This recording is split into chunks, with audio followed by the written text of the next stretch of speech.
Hello, it's Spence, the evil genius, with your Lab Secrets tip of the day. Hey guys, today I want to be completely transparent, and I want to show you something that I'm going to be doing for 2013 that is let's just say a model for what I want you to look at with regard to starting your freelance business or improving your own website with WordPress. One of the things that I've been doing over the years is improving and kind of perfecting the product of what I've offered as a service previously from LabSecrets. So over here at LabSecrets.com is a site that I've had up, and it's been changing since 2010, but the latest iteration has been pretty fixed for almost about 12 months now. And it's really it's a clean design. It's based upon one of the Woo themes. It is static in nature, not responsive.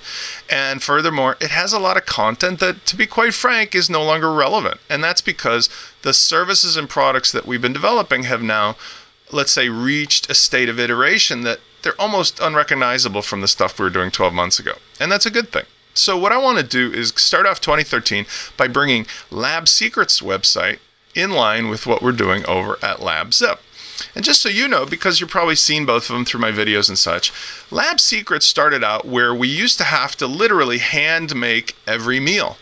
And I'm using a metaphor of meal, but literally every client who came along who wanted a solution based on WordPress, we would have to do a lot of tweaking and fudging and making things work by hand. But over time, this process became automated, the code became perfected, the systems became perfected. And so now LabZip is really like a TV dinner or a carry-out meal, and you can be ready to go in 3 minutes. And so that's the reason also why I want to update LabSecrets. LabSecrets has still retained a very strong consultancy and customization base of customers. But the real heart of it is in the tutorial videos. And I love to make these videos.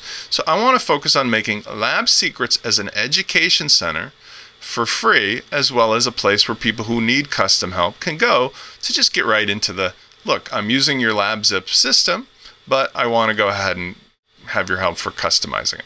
So one of the things I want to do is show you where my decisions come from, and we'll wrap this video up real quickly. What I've done is checked out the recent analytics at LabSecrets, and I can see it's a real long tail. And long tail means that you have a bulk of content hitting, let me say it a different way. Long tail to me means that you have a few items that are getting the bulk of your traffic and attention, and then the rest sort of tapers off. And I'm looking at column B here, by the way. Tapers off so that at the top I had, what did I have? 8,800 on the root and maybe 6,000 of one of the biggest blog posts. And maybe I have 55 of one of the least. And this is only out of the top 100, let's say, links. But you can see how that tapers off quick.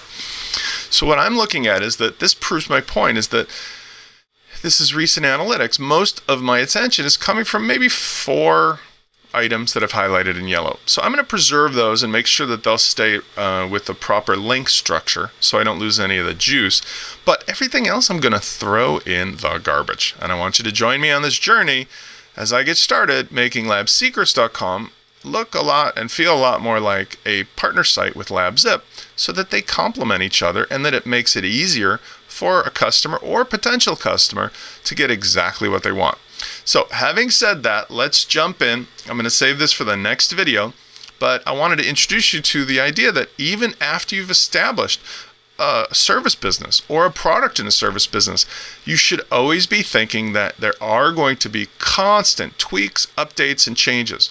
And they may be aesthetic. For example, like this year, the style is very flat and linear so that you can scroll on a mobile device.